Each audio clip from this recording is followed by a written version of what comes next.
Good evening, wonderful people, great dear friends, wherever you are. On the face of this very planet Earth, we welcome you to a very somber Radio Biafra live broadcast on this very day, the remembrance of the Asaba massacre that happened on this same day, the 7th of October in 1967, during the era of genocide, what I prefer to call our own Holocaust in Biafra. Today, we remember those that died. Today, we remember those that perished. And we are going to honor them. We are going to remember them. I say good morning, good afternoon, good evening, and good night to some of you, depending on where you are domiciled around the world. We are live, we are direct, and we are coming to you via a variety of platforms on 102.2, 102.1 FM, CHK, across the length and breadth of Biafra land. We are on Radio Biafra app. We are also on satellite. And we are coming to you via Radio Biafra page on Facebook. Wherever you are and whatever you are doing, we ask you to please abandon it, get your pen and your paper, and come along with a dose of common sense that we may do that which is right before the sons of men on this very earth and Elohim in heaven. Here we propagate this very gospel of redemption. We preach the truth and nothing but the truth, because we remain whiter than white and whiter than snow. Our mission is very simple: to restore Biafra, or we die restoring Biafra. We will not retreat an inch, neither are we going to surrender. Our mission, our purpose is to make sure that a very viable, beautiful, civilized country called Biafra is established in Africa. And that we must accomplish, not through any strength of ours or through any extraordinary intelligence nor intellect, but purely by the grace of the Most High, that we submit to very humbly every day of our lives. As I said, today is a very sad day, a day that will remain in infamy forever and ever, when our people were executed in Asaba for no other reason than the fact that they are Biafrans, and we have been suffering ever since. That is why we have insisted that our security and our well-being as a people can only be guaranteed within a free and prosperous Biafra, away from the damnable zoological republic, away from the evil and darkness, the mediocrity and the lawlessness of the zoo. And that also we must accomplish in our time. We must make sure that Biafra is restored in keeping with our promise to those that have gone before us. If not for any other thing, those of us who happen to domicile in Delta State must understand, appreciate, absorb, and reflect upon what happened to every grown male child in Asaba on this very day, nearly 52 years ago. We must proceed very speedily this evening. As I said before, if you do not have a pen and paper with you, you are doing yourself a great disservice, because this evening, this gospel will be propagated. This very evening, we shall enlighten. This very evening, we shall illuminate. This very evening, we shall bring to the fore that which they have hidden from us. For the truth shall prevail, because our only weapon is truth and steadfastness. If this is your first time of joining us, endeavor to tell those around you to join Radio Biafra this evening by tuning in. Also ensure that you join the nearest IPOB family closest to you, because we are the largest movement, the largest mass movement of its kind anywhere on this very planet, dedicated to the restoration of Biafra.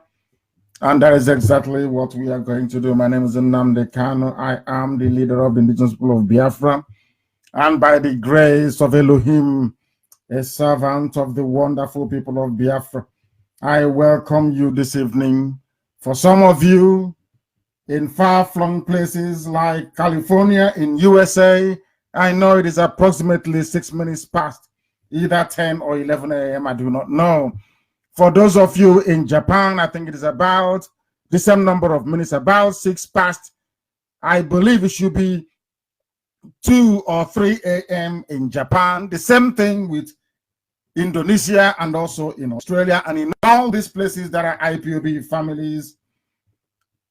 And if you're listening to us from there, please endeavor to find one and join, because here we say what we are going to do and we do what we preach. On this very hallowed platform, I welcome you, and we must pray, because this evening we have a lot to get through. The arrests are continuing. The Fulani terrorists are attacking us at a place called Z in Ebonyi, where Dave Umahi is presiding over what I would not call an influx of Fulani jihadists, but an army of darkness intent on invading and occupying our land. As I'm speaking to you this very evening, there is very serious engagement going on in that part of the world, because they are all struggling to become the next Igbo president of the zoo. And because of that, they have to mortgage our land. Because of that, they have invited their friends to occupy our land, our farms, and our forests. And we are not going to allow that to happen. And they know it very well. And they're also getting it very hot from us. There will be no fun in this evening, but I'm sure in the coming days I shall endeavor to make sure that each time I am on air, that you will get the opportunity to air your views and exchange ideas with me and with our listeners all over the world. We must pray this very evening. We must pray in remembrance of every family that was affected, which means every family within Asaba was affected by the massacre of nearly 52 years ago. Very, very sad indeed. It was a very dark chapter in our history. Those who say that they are Delta Igbo, perhaps this history is lost on you. Of course, they don't teach history in the schools, in the zoo. But this evening, we shall enlighten you, bring to your knowledge the things that happened that they have been hiding from all of us. If you are not Biafrans in Delta, why would they line up our men in Asaba and slaughter all of them in broad daylight? The man who carried out the massacre is one Ibrahim Taiwo. Very, very sad indeed. But we must proceed. And for us to do so, we must invite the grace of the Most High to be upon us. We must do that which is right before God Almighty in heaven. Eternal Father, you created us in your own image and likeness, but sin and wickedness has warped the minds of men and throughout the damnable Zoological Republic, Nigeria. These are not the things that you created. You never created Nigeria. Nigeria is a man-made creation. That is why it will come to an end. We beseech thee this evening to give us the strength, the courage, the wisdom, and the fortitude to endure all that we have been through, all that we are passing, likely to encounter in time to come, because we know that freedom is not cheap. We know that freedom never ever comes on a platter. We know it has to be taken. We know it needs to be fought for. And that is everything that we are doing within our powers to ensure that your will is done upon the lives of your children. The world at large is watching, but from it comes no justice. There is no justice. What we have is injustice and brutal disregard for the rights of other people to exist as only you, Elohim, intended. You, Almighty Creator, you created Biafra and placed your people within it, which our haters renamed to Asaba, was the land that you gave to your children, and in it we shall dwell for eternity. We call upon thee, Heavenly Father, on this very day, for your grace to dwell upon us, for your mercy to abide with us always. Protect all the men and women that live within Asaba on this very day. Those our mothers that we are left without husbands, those our mothers that we are left without any sons, please, Father, protect them. Those that we are widowed as a result of the wickedness of the Nigerian army against those that you made in your image, please protect them. Oh Lord, when you are excluded from the hearts of men, we become unconscionable.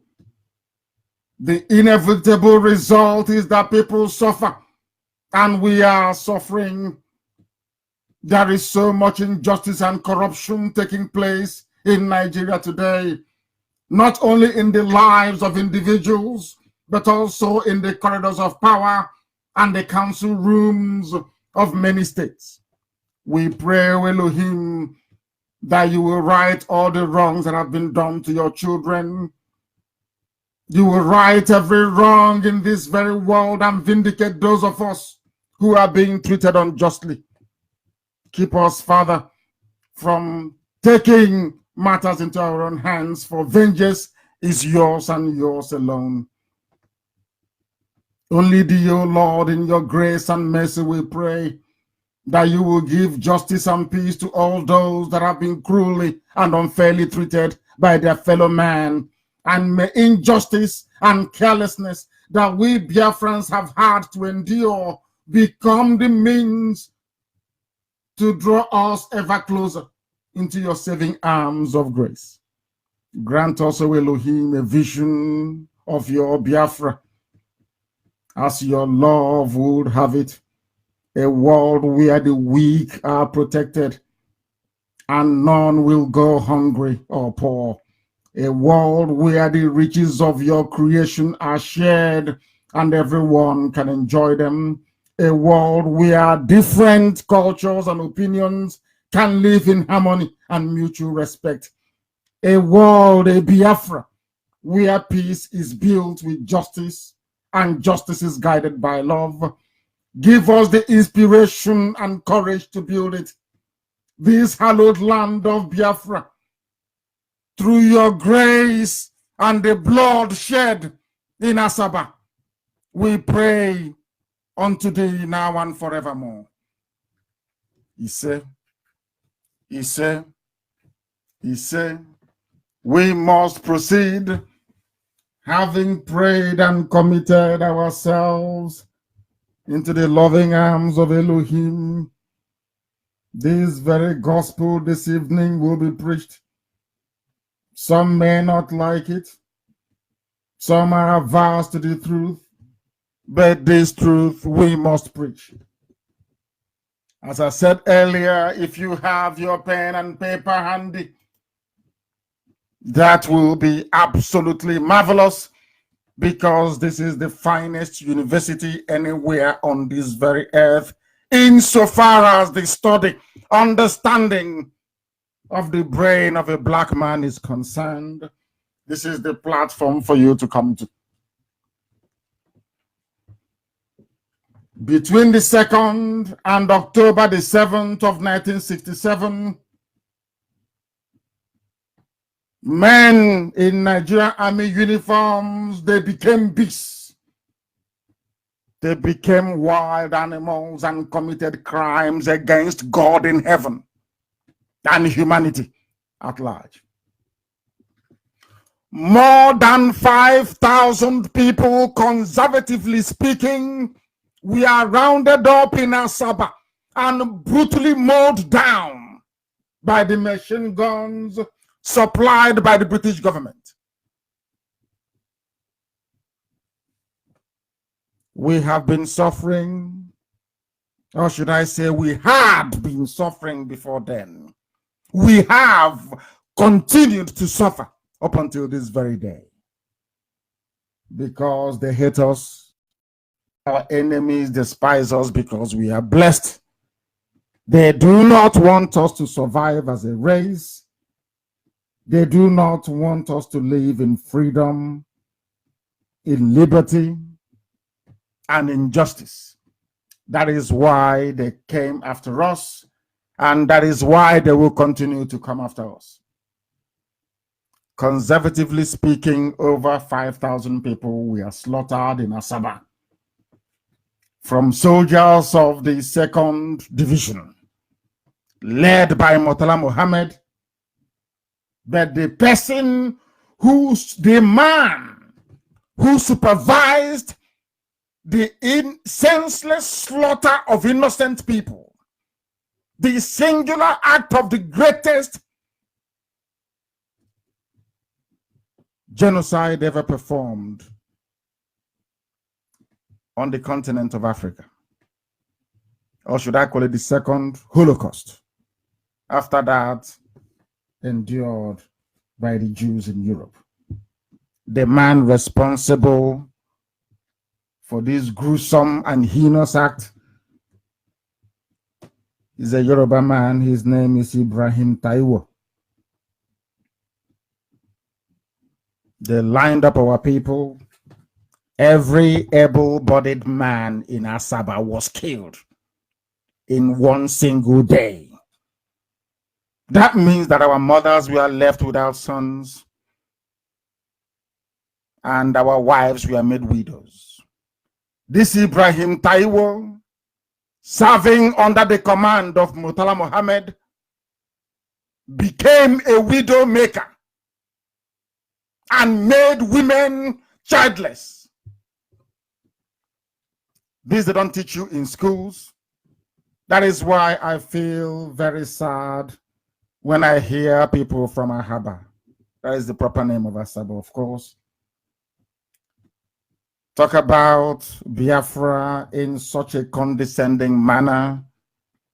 I get repulsed by it because they do not understand history. For reasons best known to our enemies, they have decided to keep the truth away from the people of Delta.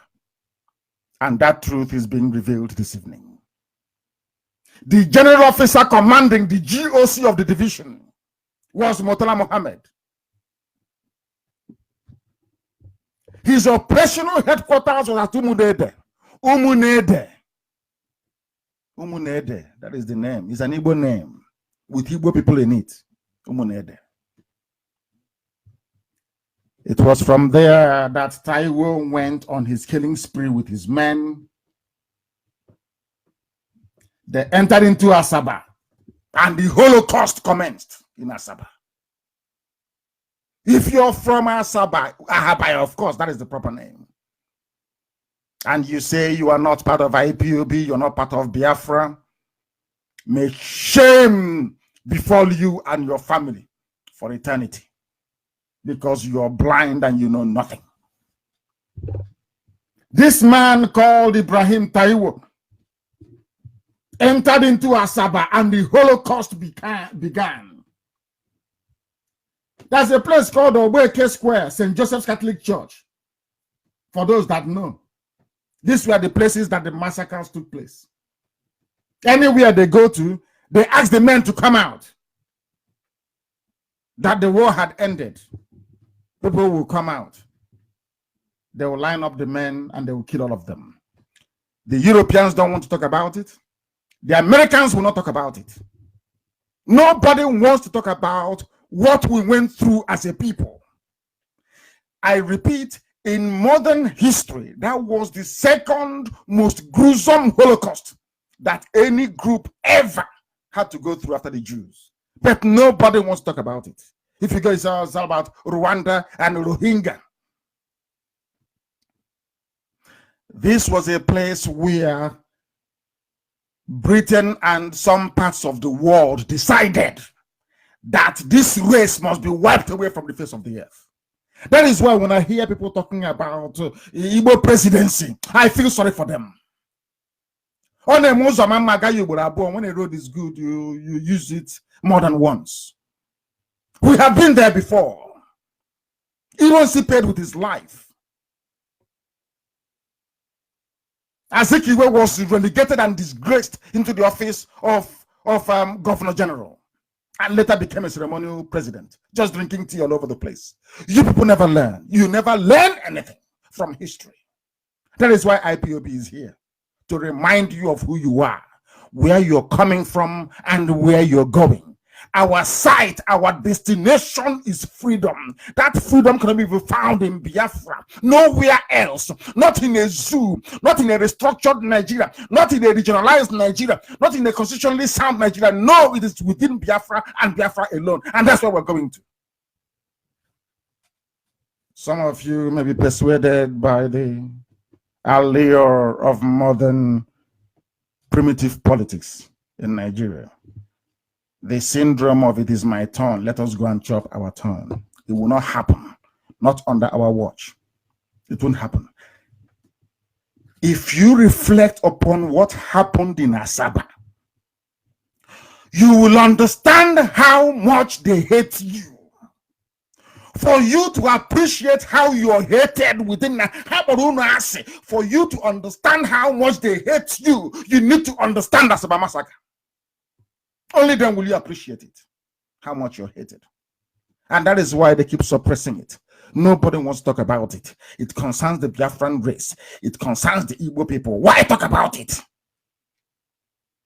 It concerns the Efik and the Jaws. Are we not suffering? Are we not all suffering? Who is having fun? Are the Izon people having fun? The one that they call a Jaw? Are they having fun? I'm asking. They carved us, part of us, and put us in Ondo State. Part of Ijoland is in Ondo State. Of course, they will come with us. We can't leave them. We are in a mess in the zoo. And the sooner we understand this, the better for everybody. As when you're rejected by others, you don't reject yourself. Listen to what happened in Asaba, 7th of October, 1967, for you to appreciate that from birth, from your mother's womb, you have been hated and marked for destruction. They hate you. Why do you think I hate Nigeria so passionately? Because they hate us. They want us all dead. If they can. That was their plan during the war. Our brave Biafran soldiers stopped them. They wanted to kill everybody. What Ibrahim Taiwo did in Asaba, they wanted to do everywhere. They want to kill everybody up to the age of 10, every male child. And then they will force them into the Al-Majli Islamic ways, and that will be the end of us as a people.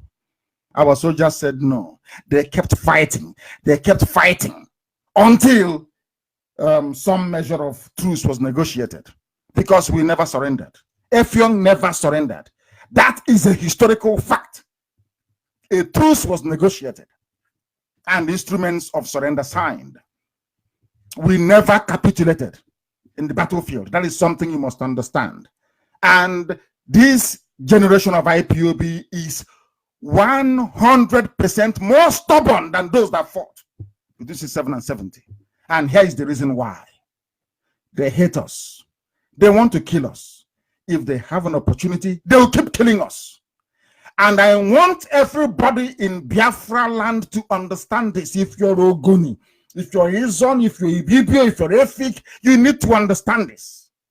Death awaits us all in the hands of these people and our children, unless we rise up now to do something about it. I'll continue to tell you what happened. There's a place called Obeke Square, St. Joseph's Catholic Church, St. Patrick's College, a place called Cable Point. There's a place called Obe, Osowa. All these places, massacres took place of unarmed. That was where they learned it from, to kill people who are not armed. That is their specialty. That is the specialty of the Nigerian military. To kill unarmed civilians. That is what they specialize in. They have never won any war before outside.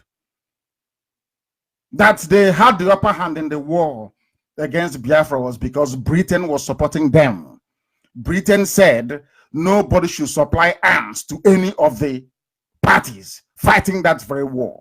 But through the back, Britain negotiated with Russia to be supplying arms to Nigeria. Meanwhile, Britain was busy enforcing blockade that led to the famine that killed millions of people. That is a historical fact. If we had level playing ground to execute that very war, there will be nothing called Nigeria today. But that is analysis for another day. Let us proceed. Families were wiped out. The family of the Ojogus lost 10 members. Mike, Joe, Chukwuji, Moses, Omoham, Sam, Simon Oliver, Naji, and many more. No one was left.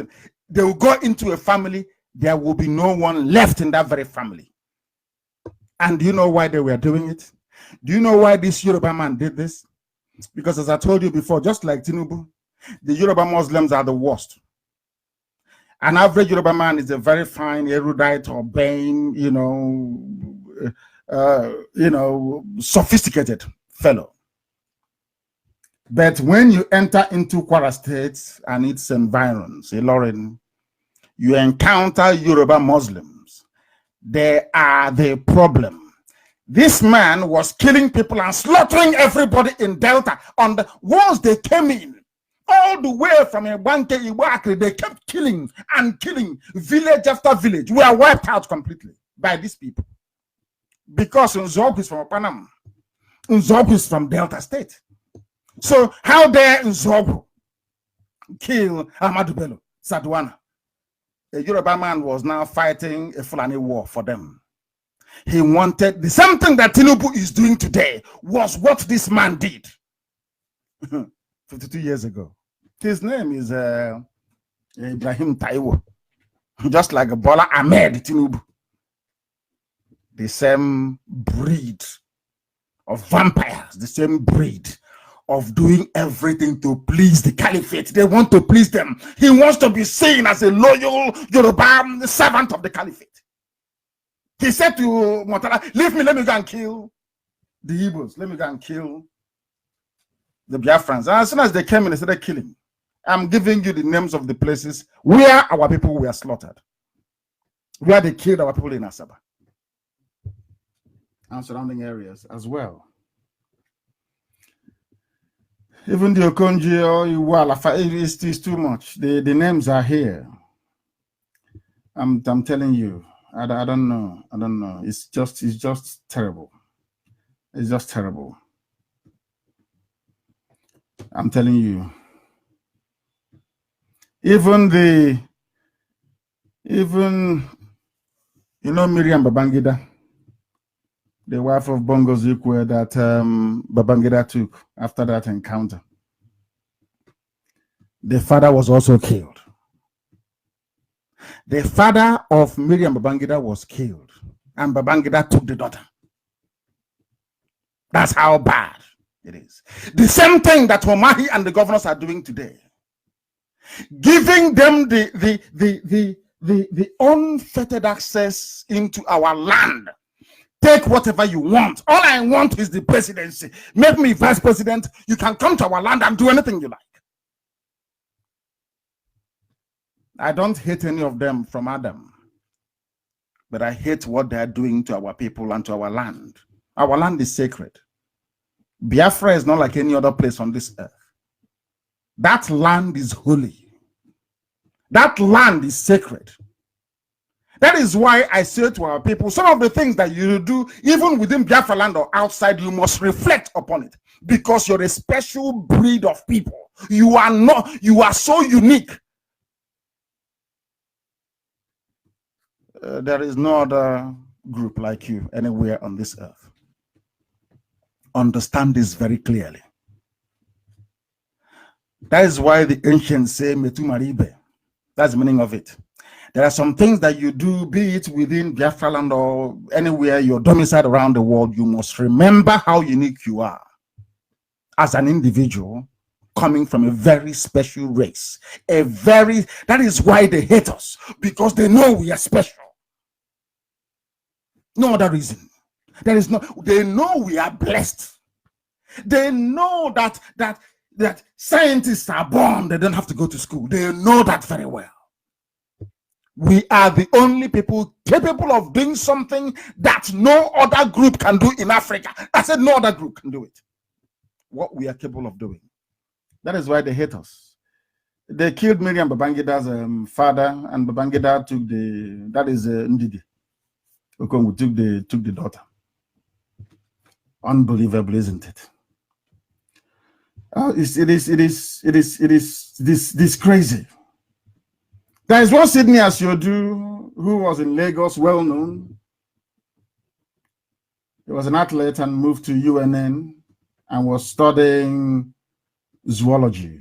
He represented Nigeria at the Tokyo 1964 Olympic Games. It's unbelievable. He was also killed. And as you know, as with what Dave Omahi and Obiano, what the governors are doing today, was there then. He had an elder brother. His name is Philip, as you do. He was the permanent secretary at the Federal Ministry of Industries. I want our people to listen very carefully this evening. I want to tell you where your problems are, how you can identify them, and how you can get rid of them.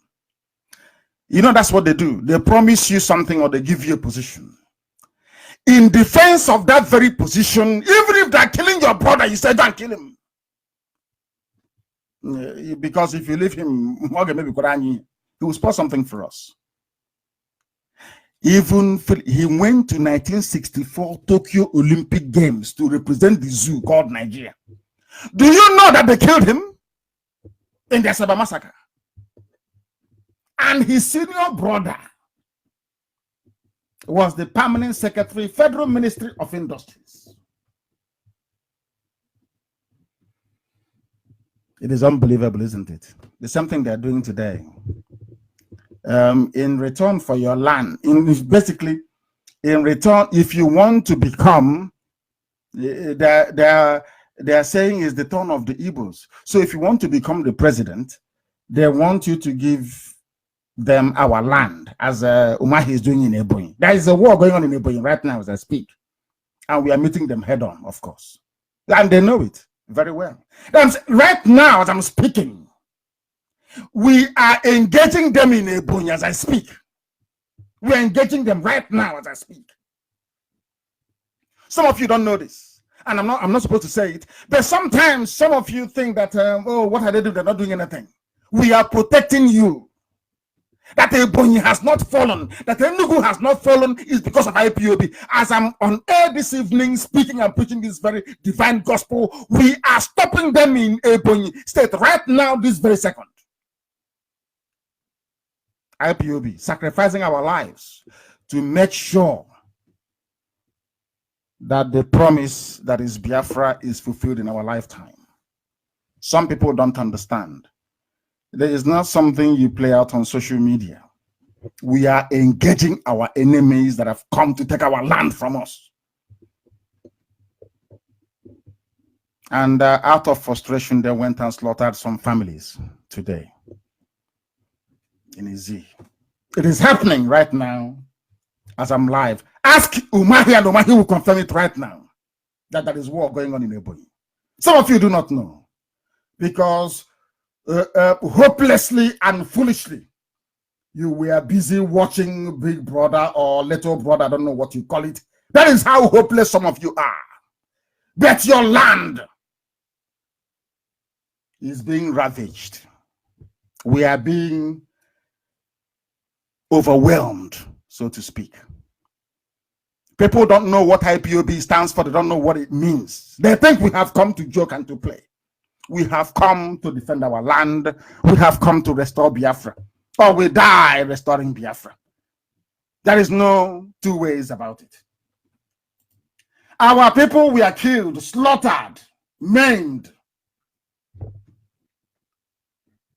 in Asaba and everywhere else around. What did we do? Nothing. Our crime is that Chukwukikabiama blessed us, made us very successful. Everywhere around the zoo called Nigeria, we were successful.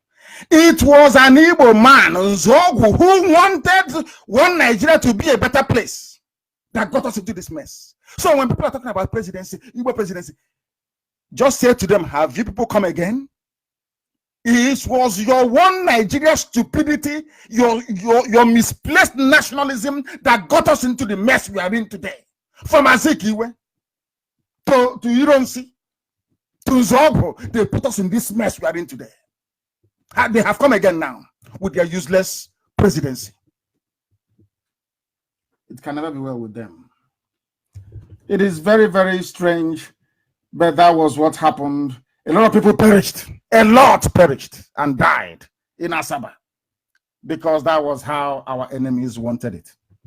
Therefore, for those of you who think there is hope for we Biafrans in Nigeria, not minding the Asaba massacre, the newly released list of designated points to install toll gates in Nigeria should serve to remind you, in fact, all of us, that this Biafra restoration being piloted by IPOB is the only way out of the misery and bondage that the zoo Nigeria has become for us. It's a death trap for us.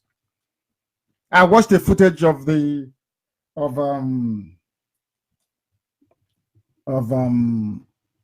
I think it was Owerri Road the other day. It was raining. It felt like River Niger in full flow.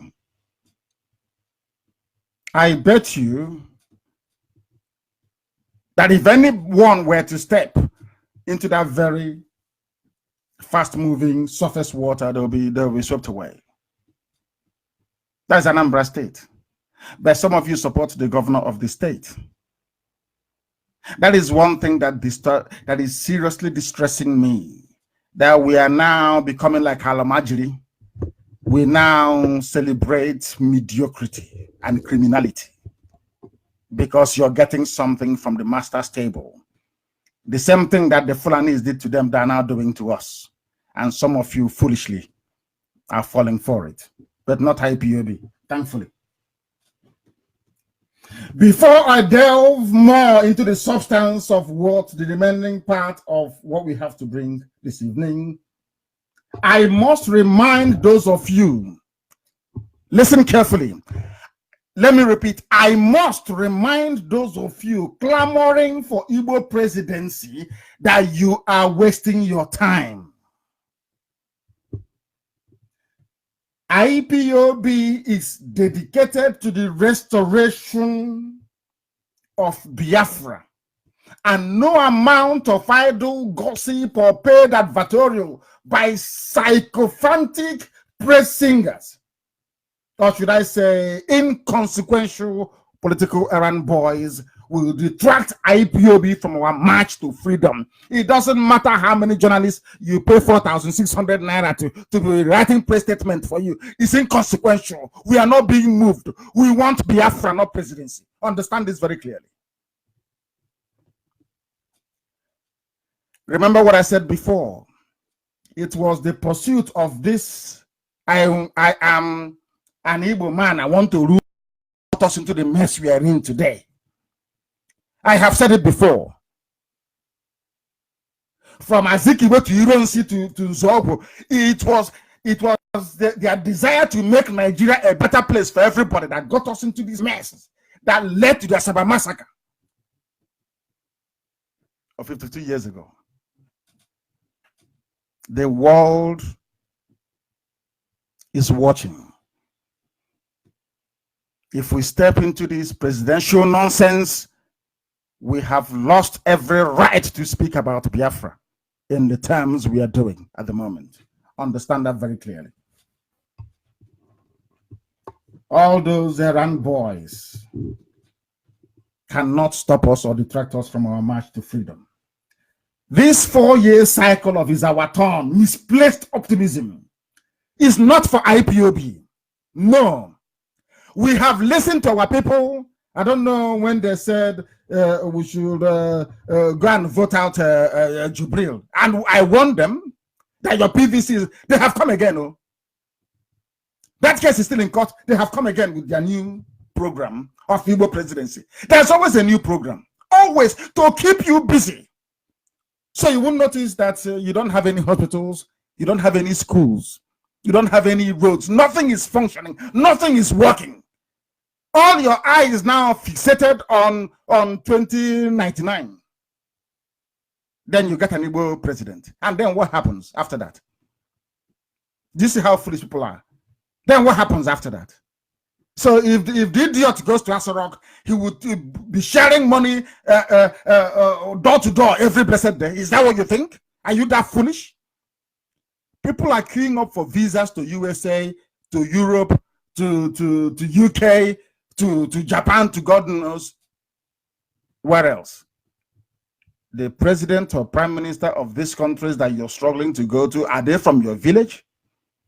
What matters is the policies, not the individual. Know where they come from. You're struggling to go to America. Are you related to Trump? Are you from his village? Does he know who you are? Do you see how foolish we black Africans are? So somebody's from your, and then so bloody what? Okay, Zibas is from Umba, but the police are in Umba burning down houses. Do you understand what I'm saying? He's from Umba. If this nonsense of it is our turn, let it be our man. If it is true, or to hold true, how come Okezi Bazu is from Umba, and in his village, the police are there arresting people, burning down houses, the army are abducting and killing people, but he's the governor of the state? So do you think that if an Igbo man becomes the president of Nigeria, somehow your life will be better? No, it's only for them and their praise singers. That's all. And then you will come back to square zero, talking the same nonsense over again after another 8 years. You people must be sick in the brain. Not for IPOB. So I am sounding this note of warning in advance. In advance. Of course, our hope and fervent prayer is that Biafra will be here before then. We must continue. The 4-year cycle of misplaced optimism is not for IPOB. The politics of turn by turn is the turn of Yoruba. Tinubu is the turn of you. Just so pathetic. Nobody's asking what is your program. What do you intend to do? How do you intend to turn things around? It's so hopeless and wretched. It's our turn. And they're intellectuals. These are the people they claim are learned. What qualifies somebody is where they come from. That was why they ended up with a dead brain in Buhari that can't even spell his own name, with a forged certificate. Now he's dead. In the name of "is our turn," they went to Sudan to go and bring a replacement. It's their turn. That's how foolish some of you are. And I feel sorry for you, honestly speaking. And they'll say PhD. Anyway, when you get PhD from a zoo university, what do you expect?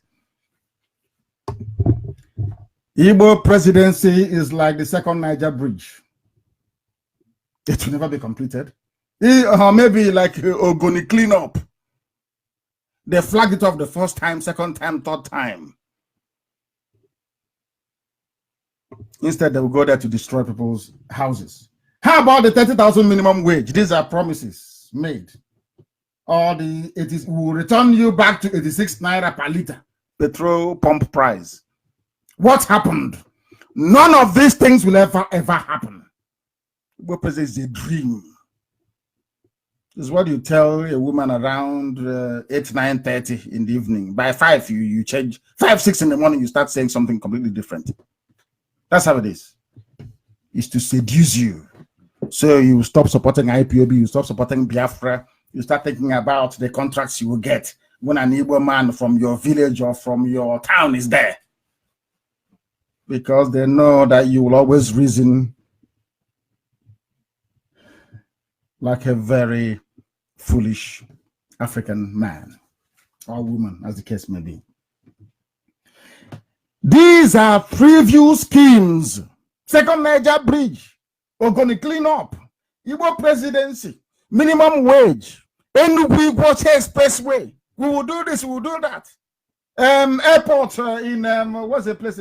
Obviously, we build an airport in Aguled. Airport, Lepanande. With Chinese investors, they will build a new city in Aguled. Whereas the one in Asaba cannot, a Boeing 747 cannot land there. They said it's too small. There's no drainage. Enugu is not working. Where is not working? But they plan to. Have you forgotten that Stella Odua promised us that she will build what's it called, an aircraft maintenance hangar somewhere in Obaro? And I asked her, without an airport, so that does it mean when the aircraft lands in Asaba, then we'll go and tow it or push it to across the river to come and so you can service it in Obaro?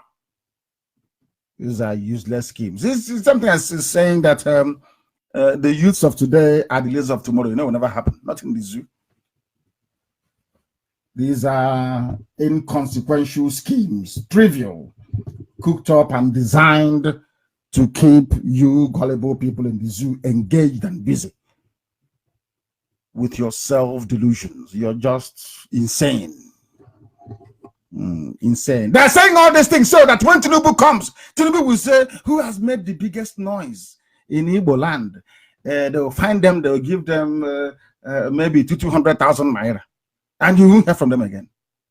They are no longer articulating. It's now about Igbo presidents.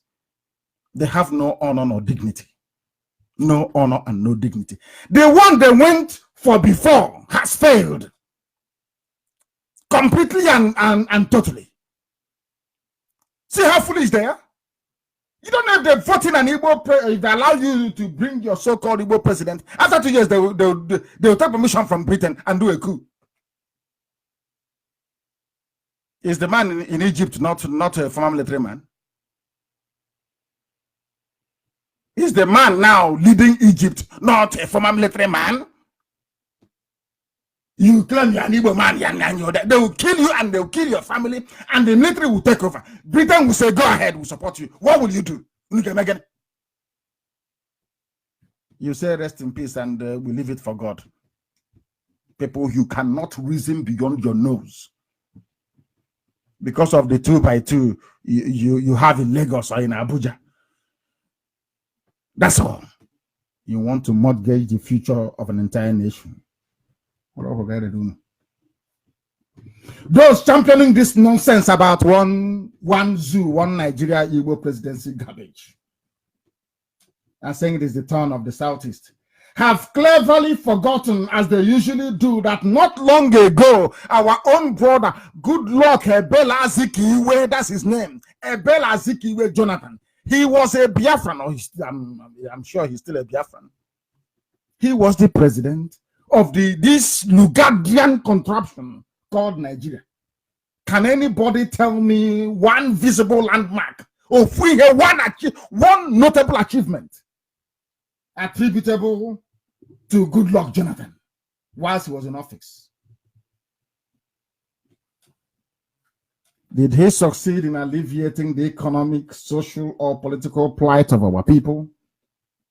Let me even say, for the benefit of argument, of Niger Delta, are they still not begging for amnesty, 60,000 naira every month? Are they still not begging to be pipeline security guards? He was there for 6 years. And then what happened? Even people like Donald Duke that did something in Cross River. Where is that achievement today? All gone to waste. People don't reason in that zone. They never ever reason. Always looking for the most expedient way out of every mess that they find themselves in. I like Goodluck Jonathan. I even like the wife more, Patience, because she's very vocal and a very strong-spirited woman. Can anybody point to one achievement of Jonathan in office? It was their turn.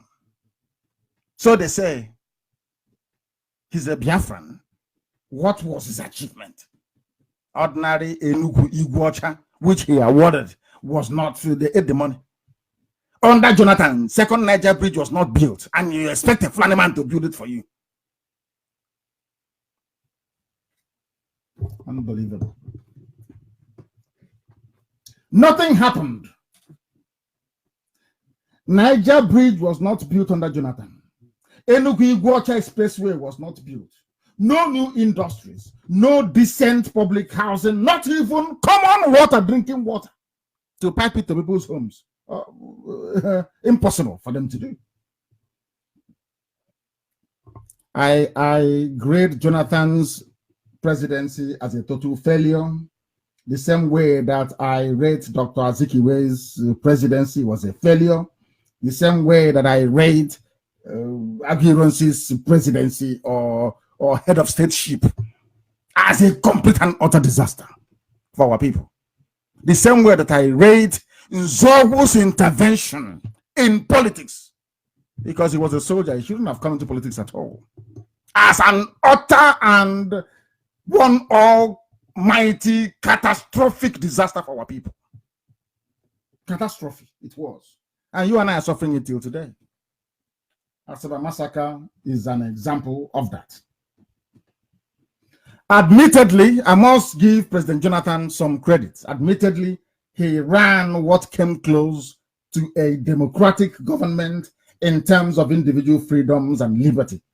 But developmentally, the way development impacts on people, on the masses, his administration, like many before it, we are found wanting. Forget all that we are the fastest growing economy and all that rubbish. I don't believe in that.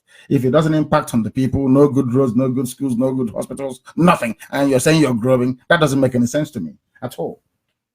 Before Jonathan, you have forgotten also those claiming it's our turn. There was a man called Olusegun Obasanjo. Are Yoruba people not suffering today? If having a Yoruba man as a president meant that their lives will somehow improve, why do we have brave men like Showore campaigning for a structural change in Nigeria, calling for a revolution now? Is he not a Yoruba man? And did he not witness a Yoruba presidency? This is for those clamoring for Igbo presidency, thinking we will bring a much needed change in their lives. Look at the pitiful, backward northern Nigeria with their almost illiterate quota judges and professors. What has become of their lives today? The fact that they have been in power for almost 42 out of the 56 years that Nigeria have supposedly existed as a glorified British colony, let's be honest, have lives in the north improved? Let us even go to Daura, where the dead Buhari comes from, and where now the Sudanese Jubril goes to visit once in a while. Have you been to Daura? Are they sharing money in Daura? Are they happy with this buffoon that is there, the Sudanese, governing in the name of their brother, Buhari? The answer is no. So all this nonsense about Igbo presidency, it makes me sick. Very sick. Is to correct the equity. These are the idiots running to America, running to Europe to go and buy houses where things are happening. So why don't you say, oh, I won't have any house in America, I'll have no house in Europe?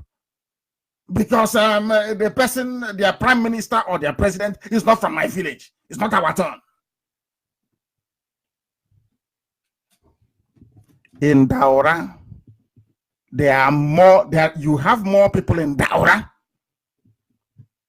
than in the whole of Anambra put together. You don't know that? In fact, of course, we have no poor people. We are hardworking people. I'm very sorry to have made a comparison anyway, because there are no basis for comparison. We work very hard because we are blessed. We don't go about on the street begging people for handouts to survive, as they do. They do by the Allah. Do we do that nonsense? We don't, because we are hardworking, because we are blessed. Everybody has something they are doing. Everybody, I say, you have something you're doing.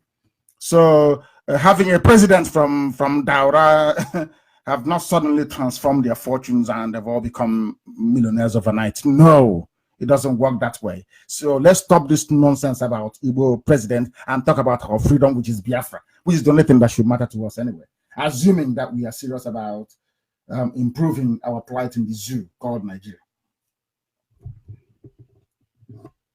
Those in the north, are they not being ravaged? Because the type of diseases you have in the north, I've never seen it anywhere else before.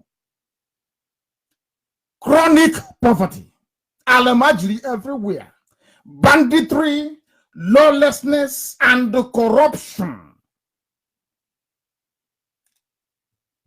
Don't they have all these issues in the north more than any other part of the zoo? Where do they have IDP camps? Is it not in the north? Are they not the president? Are they not the chief of army staff, chief of secretary to the state, chief of staff to the president, air force chief, every security arm? Are they not the ones in charge? But they are on the streets begging for food. Stop all this nonsense about it's our turn. It's the turn of our people. Why don't we do that? Is for lazy people. Lazy people. People have been brainwashed into believing that having the presidency will somehow make your life better. That is nonsense. There are more Fulani people in IDP camps than when Jonathan, who is not a Fulani man, was in power. There are more people now in IDP camps than when Jonathan was there. But supposedly, of course, Jubil is there on behalf of the Fulani man. Are their lives any better? The answer is no. That is why we must reason. That is the essence of this broadcast this evening, so that we can at least be able to reason. We were sold this lie before that things will get better when it gets to the turn of your village. But what we get is the exact opposite. We will not allow ourselves to be deceived with the promise of presidency in return for surrendering our land to Mieti Yala and other Fulani terrorists, as is happening in Eboyi tonight. What we need is a revolution. And that, listen carefully, please, before I get quoted out of context. I use the word revolution. Our revolution is freedom for Biafra. Relentless pursuit of our freedom. People talk about Igbo presidency as if it will solve any of our problems. Is it not the same politicians that pocketed the money that was meant to for the reconstruction of the Enugu-Iguacha Expressway that will be in charge? Is it not the same people? Is it not the same politicians you have now that Enugu-Onitsha road is not passable? Is it not the same crop of people? Are you going to get somebody from the moon to come and be this Igbo president? It's from the same group of criminals. The same group of criminals, the same. They launder their image, they pay journalists and they write nonsense, the best governor, the this and that. And that. You all know you're deceiving yourselves. That is why when you go back home, you're still faced with the same problems that you had. That mosquito will still be there waiting for you to come back. So it can give you malaria. The mosquito won't go away. You don't know? Because even if you kill it by spraying insecticide, there are many more, you know, breeding in the nearest filthy, stagnant water. They will come in the evening. Who told you that you get rid of mosquitoes by using insecticide? Of course not. You live in a clean environment if you want it to go. That's the only remedy. Or else new ones will come in, more aggressive ones will come in the evening. It's pure common sense. But I'm sure it's in short supply in Africa. But we're here, we give it to you in abundance. It is a lie that presidency will improve you. We will not allow ourselves to be deceived. They are taking our land. They go to Obiano, they say to Obiano, you know what, we've been looking around, it's the turn of the Igbos. You stand a very good chance. Meanwhile, include Miet Yala in your government. And he will include them. And they're there. And he opened his mouth and said, Miet Yala is in my government. The same promise they make to Ebony State Governor. You're good to us. It's your turn. He'll say, oh, but what do you want? He say, oh, give us his Z. We'll take it. And then you'll be the president. And they go to Abia and they tell that bumbling buffoon, you'll be the president. So when we go to your village and we're burning down people's houses and destroying their businesses and arresting everybody, don't say anything. And you'll be clapping and jumping up and down. Oh, it's my turn. Oh, yes, we have. Especially abundantly in the politicians. Destructive selfishness. As long as they're okay with their families, the rest of it can go to hell. They don't give a damn. There's some of you stupidly. As I must commend our coordinator in Texas that confronted those fools planning to invite Obiano to come to America. All their years in America, they've learned nothing. Is to invite a criminal so they can steal money belonging to the masses to bring to America so all of you can drink Hennessy and share it. Incredible. Incredible. What we need is a revolution, and ours is freedom. Ours is freedom, because the same criminals who will go in there, these bunch of cowardly Fulani slaves you have in government houses in the east, encouraging Miet Yala, a terrorist group, to be raping our mothers. They are the ones you are going to vote for as your president, isn't it? The idea of Igbo presidency is a Trojan horse, and they want to use it to dropping our agitation. But I wish to inform them that we won't retreat nor surrender. If you wish to continue being a slave in the zoo called Nigeria, that's entirely up to you and your useless Igbo presidency. But as for this IPOB which I lead, our destination is Biafra. Anyhow they want it, we give it to them. We are going towards Biafra. You either come with us or you relocate to the north and can stay with them there in Ugawasa. The time now is 3 minutes past 8 p.m.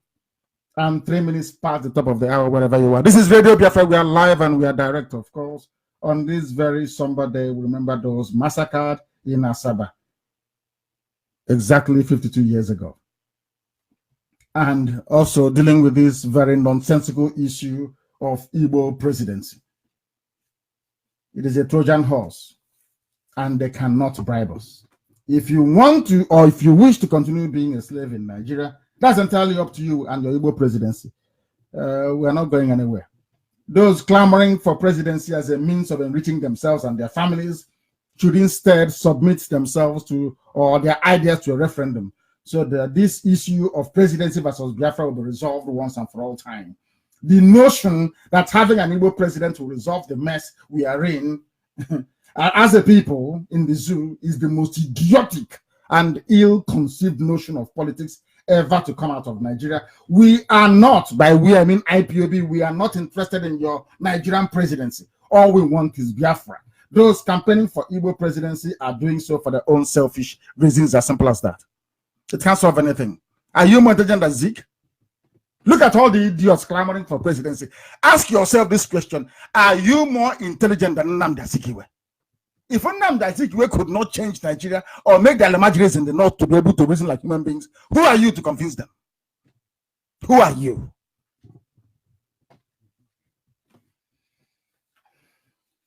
They want to enrich themselves, but they will never ever succeed. It is the highest insult. I read one of our brothers. He's a House of Reps member. His name is Eke. He said, give Igbo's presidency in 2023, end agitation for Biafra. Can you imagine such rubbish? Somebody will just wake up in the morning and be talking nonsense. You just wake up one early morning and all that will come into your brain is hogwash, pure rubbish. And you open your mouth to pour them out to a media that will publish anything. Very sad indeed. IPOB is not a pressure group like OPC or the few Niger Delta resource control militants. There are Niger Delta militants that are real. When Avengers came, the original Avengers, those are people that we identify with. Not all these mushroom groups, resource control. With due respect, I repeat, with due respect to all badly informed analysts, columnists, and commentators, please note that OPC fought, and quite rightly too, what they saw as marginalization of Yoruba indigenes in their own land, especially in Lagos.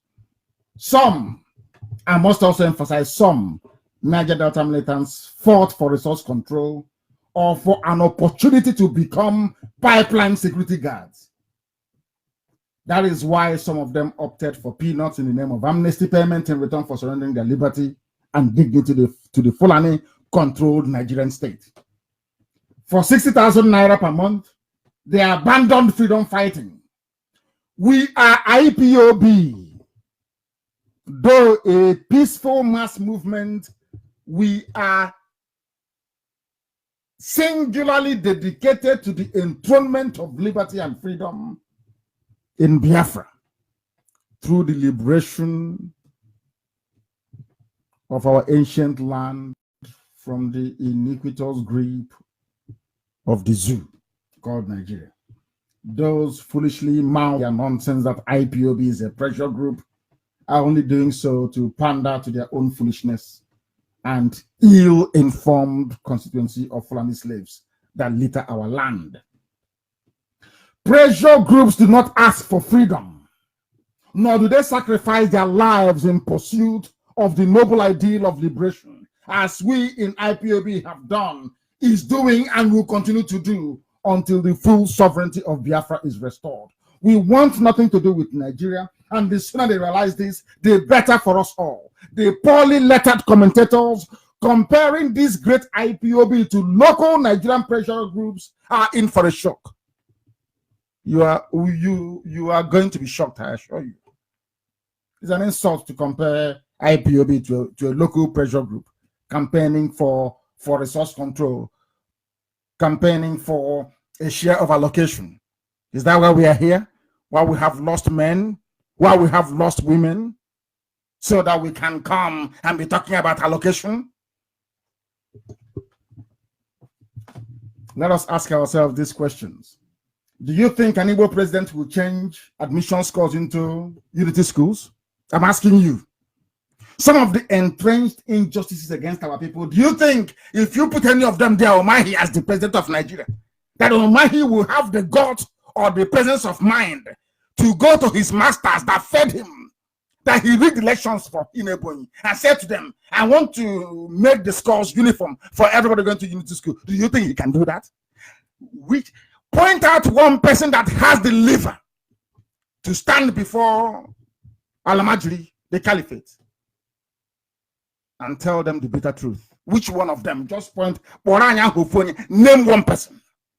You see that it's none. You saw how they dealt with Jonathan. At the end of his presidency, he was more like a woman. I'm sorry to say. very weak, reduced to nothing. I'm not saying that strength comes from locking up people when they criticize you. No, that is not strength. Decisiveness I'm talking about.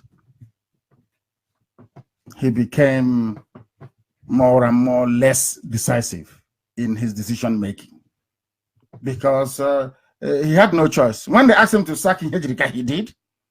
Look at Purata, he should have been gone on retirement long time ago, but he's still there. That at the slightest success against Boko Haram, they said, you must sack Hejrika. Goading all of you, go after IPOB. This thing IPOB is doing. But these you are the same people defending Boko Haram when Hejrika was giving them hell. But some of you don't reason. If you don't have the mettle to stand up and defend your rights, how can you go to Asarok and face Alamajiri everywhere? They're everywhere. By the time they pay Yoruba media to start writing against your government, you collapse overnight and they'll take over.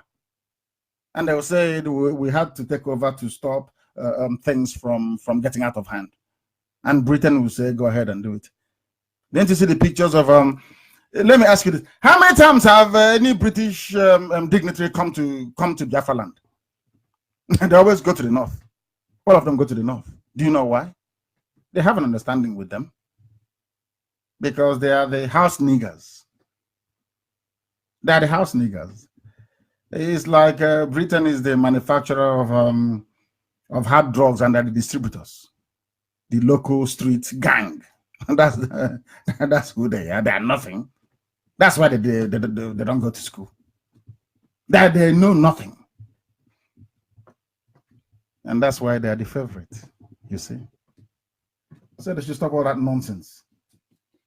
Do you think any of these cowards can go and tell them to scrap the quota system they have, the same quota system that produced Ibrahim Tanko, the Chief Justice of the Aeroplane Turner, the Chief Justice of the Zoo?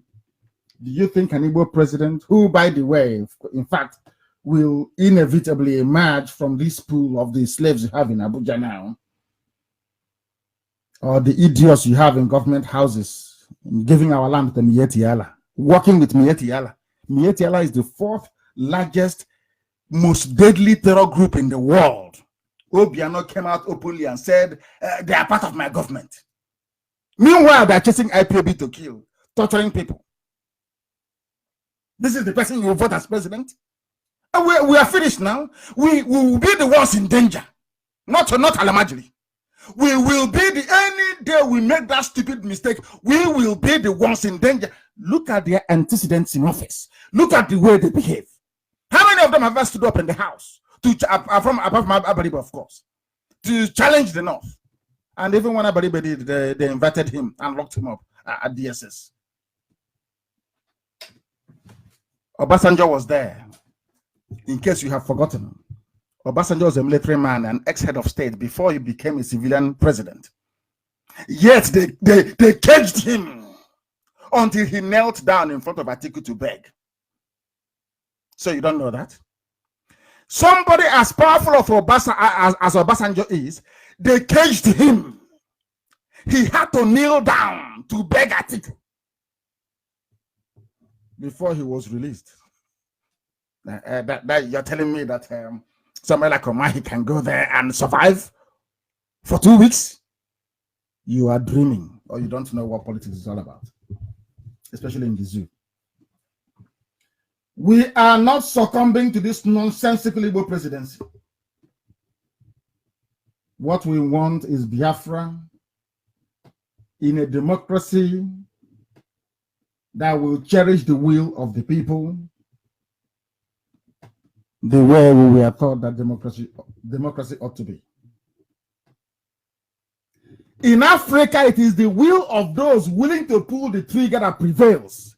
Do you know that no African country practices true democracy? None, not even South Africa. No single, there is not one African country that practices pure or true democracy.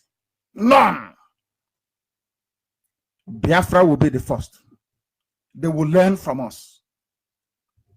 We have a lot to teach Africa, I assure you. Our will as a people is that we want Biafra, nothing more, nothing less.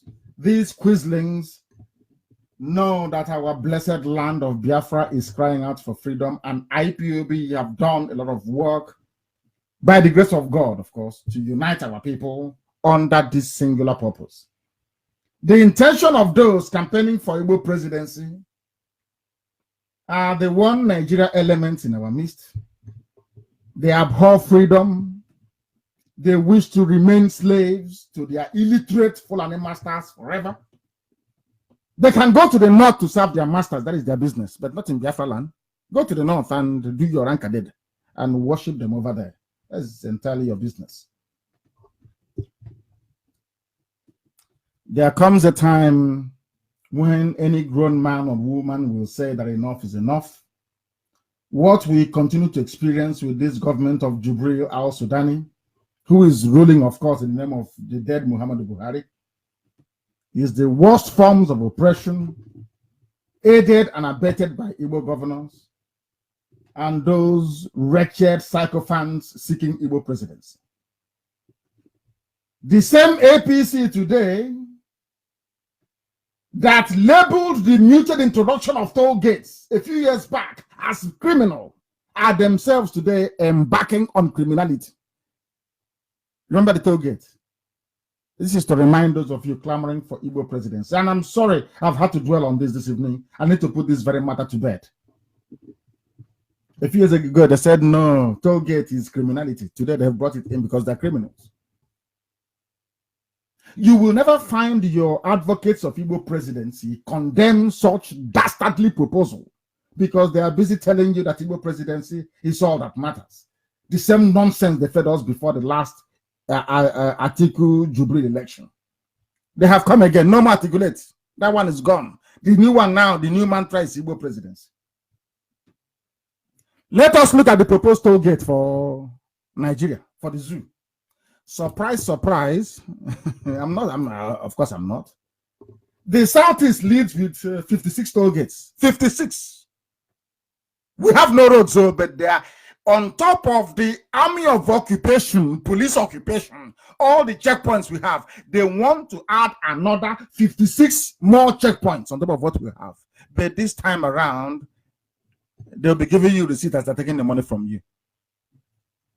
Who proposed it?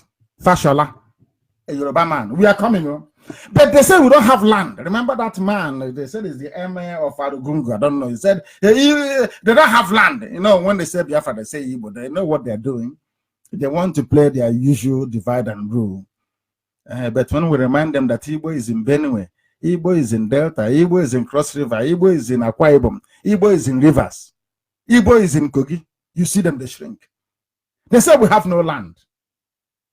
Those without land now have the highest number of toll gates. What does that tell you? I told you before that they don't love you. They don't like you. They don't want you to be a part of them. The only reason why we are with them is because of the oil that comes from our land. That is all. And now that their Nama needs the grass in our land as well. So they are coming. But they have land, though we don't. But they are coming to take the land of those who don't have. Can you believe such nonsense? 56 toll gates for Southeast, 21 toll gates for South-South, making it in total in Biafra land 77. This is the Fulani sanctioned toll gate. What are the toll gates for? You may ask. They are official extortion points, which means that on top of the over 300 police, army, and navy checkpoints in Biafra land, they intend to add another 77. This is a region where there is virtually no federal presence, no road, decent, adequate road infrastructure. But they are here allocating the highest number of extortion points on dilapidated, abandoned roads. This is how one Nigeria works. But those campaigning for Igbo presidency will not tell you about this. Second Niger Bridge, no money to complete it, but they are coming to collect money from us on toll gates. Can you believe that? You know, the whole thing sounds so bizarre. Sometimes if you put all these things down, write it down in a book, people reading outside will think it's fiction. It's not possible. Such a thing cannot happen. But it's happening in the zoo. That tells you all you need to know about them. This is one Nigeria. No money to complete second Niger bridge. But they have found money to build 77 kiosks where they'll be collecting money from us. Now, let us look at other areas and see. Fashola, who is proposing it, from his own side, Yoruba land, they will only get 22 toll gates. We have 77, they get 22.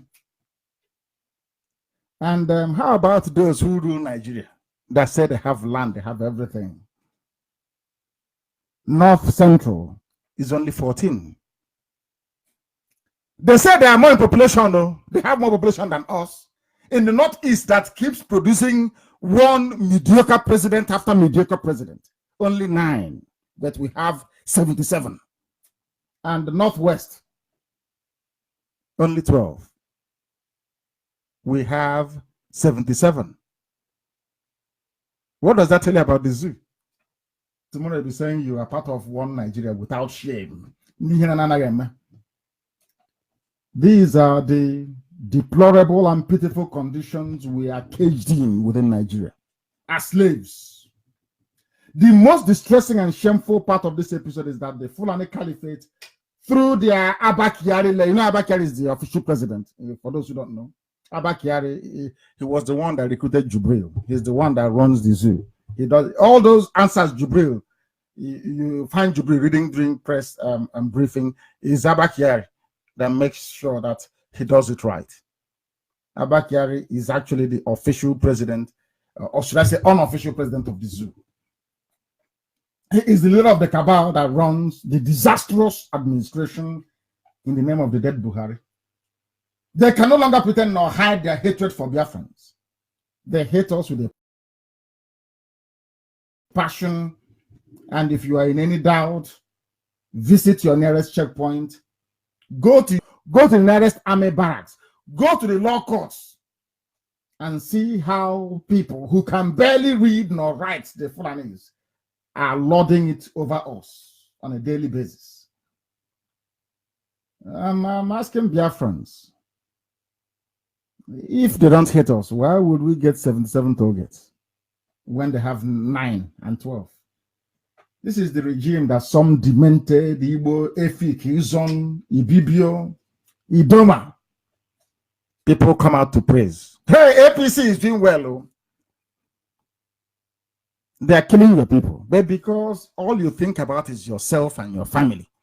Unlike us that is thinking about the well-being of everybody, including your mad selves. All you think about is your family. If I only had my family to think about, by now I'll be a multi-billionaire. But we are fighting for the well-being of everybody. But some of you are busy fighting for your own stomach and that of what you will leave for your family when you're long gone. Let us also look at their so-called security response from the army.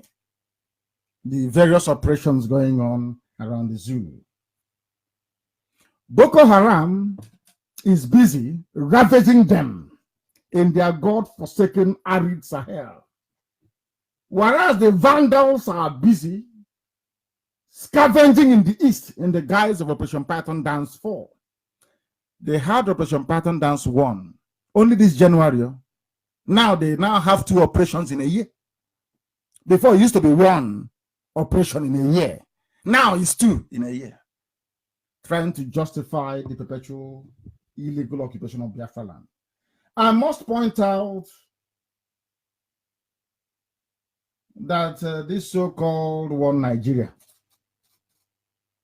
people have joined the mass murderer Yakubu Gowon in praying for unity. As they are killing them in the north, ravaging their land, Gowon is busy praying for unity. It should not be lost on all right-thinking people that Operation Python Dance is the legal cover the Fulani Jihadi army is now using to justify the perpetual military occupation of Biafra land, despite the fact that we are not at war. The war is happening in the north. The banditry is in the north. The kidnapping is in the north. The lawlessness is in the north. The terrorism is in the north. But they're bringing their army to the east. Operation Pattern Dance, to check criminality. But the palace of an emir has been burnt by terrorists. How if you have all the soldiers you have in the south, in the east, were to be redeployed to the north, there will be no Boko Haram. But with their friends in the media, they know how to hype things up. You know, they have no conscience.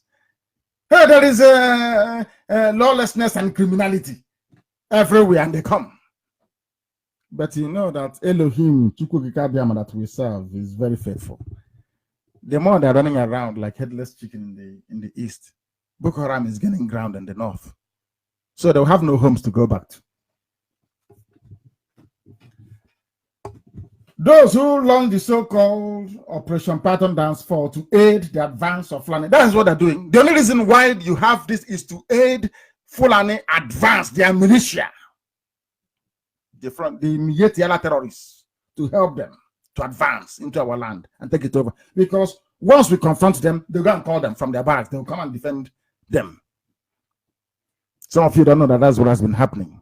When I read some comments on social media, I laugh. Ignorance is a disease, honestly.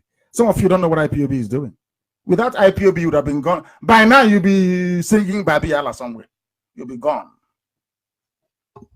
They will continue to do our work because that's what Chukwu Kikabiama asked us to do.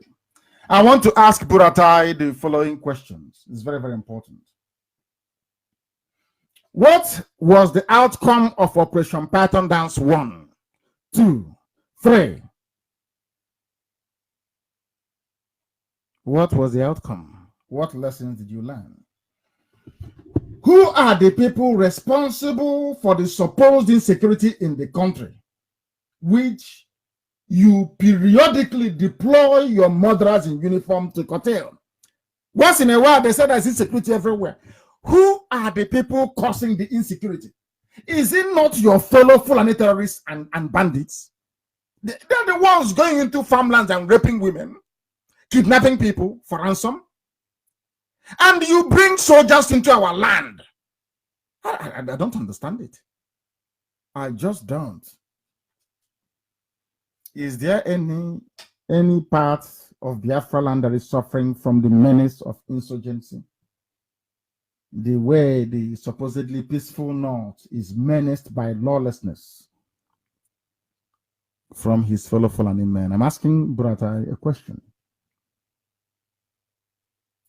Is there any part of the British Zoo called Nigeria that is suffering from insecurity, if not the north? I mean, they call Arewa North, and I don't mean Middle Belt. They call Arewa North. Are they not the ones suffering the insecurity? Are they not the ones in IDP camps? Why, therefore, have Buratai focused his devilish attention on the east? I want to ask Buratai, since he's a general, he claims he's a general. No doubt, another certificate forging, cannot read, cannot spell, cannot write general from the north, because it's all quota. Yeah, they have a quota. I want to ask him if he knows the duties of a soldier in peacetime. Is the army of a country supposedly primed to fend off external aggression or to fight perceived enemies?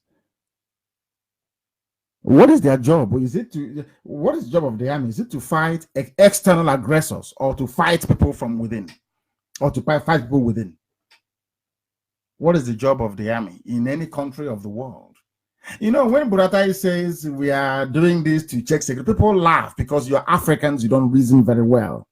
You are in a democracy. The army is there. The reason why an army exists, the reason why Britain brought a standing army to the zoo is so they can have fertile ground to take people when they have wars elsewhere. After independence, The essence of an army is to defend Nigeria against anybody seeking to attack Nigeria from outside. That is the meaning of an army. To defend against external aggression. But you deploy army on the streets all the time to intimidate because they don't understand what democracy is. A Fulani man don't know what democracy is. They are feudalists. They have feudal lords. They do rank a day. They have an emir. They go and lie on the floor in front of him, begging him for fura de nunu to drink. That's their nature. That is their life. We are not like that. We are Republicans. All men and women, I hasten to add, are born equal before God and before the laws of the land. Not so in the North. We can't be in the same country with them. It's not possible. Chalk and cheese don't mix. That is why they're bringing the army, because they don't understand how to deal with people in a democracy. So that is why any little thing they bring their army. And that is why there is lawlessness in the North. They don't understand what it means to militarize a civil society. They are now reaping the benefits in the North. And you see what will happen to them. Why is the army being used to kill innocent civilians? Why? Anyway, I don't blame them. I blame the Southeast governors. They are the, I don't know. Those people are evil. Very, very evil, I tell you. More evil than you can imagine. And everything I say comes to pass. When it happens, I'll tell you, I told you so. When we warned them about their PVC, what happened? They didn't listen. They say, register to vote. With Fulani, INEC chairman. Yeah. And finally, I want to ask Buratai, since the bulk of the Nigerian army is in the south, arresting unarmed innocent civilians and helping Mietiala to consolidate their territorial gains, what are those defending the north? Who are they defending the north? Who is fighting Boko Haram? If all the army is in the south, who is fighting Boko Haram in the north? Because if you were in the north, the MS palace wouldn't have been burnt down. I'm sure you know that. I'm also sure that some of us have come across the headline, Boko Haram insurgents attack Yobe community, set MS palace ablaze. It's everywhere.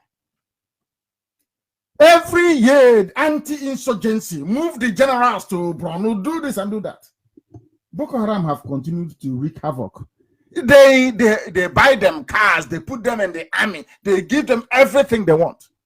They're still fighting. But IPOB, we've not carried any arms, we've not killed anyone. Your own governors are conniving with them. Kill them, burn their houses. I can't begin to understand this. I don't understand it. And one day, okay, Mazi will pay. And the day he pays, some of you will go to social media and you'll be writing nonsense as usual. And we'll say we told you it will happen.